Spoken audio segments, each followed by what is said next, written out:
Hello and welcome to my channel. This is the first part of my homemade CNC lathe. The parts that I used are aluminium profiles 40 by 40 that I found in scrap metal. I've found also some linear guides. They are 20 millimeters here. The inner diameter is 6 millimeters. The idea is this is going to be Z-axis like this.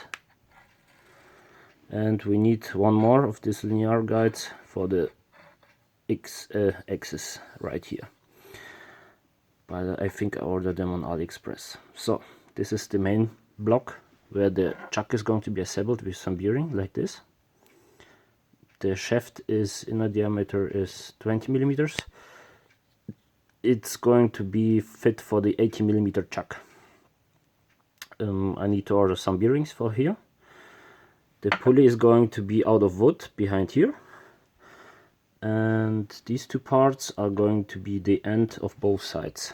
That the idea is to attach the stepper motor here, and here's going to be the handle from this side.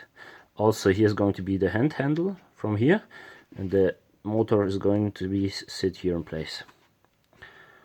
Yeah, that's the first part. So far the idea. Thank you very much for your attention, and as soon as I got some news, I upload a new video. Thank you.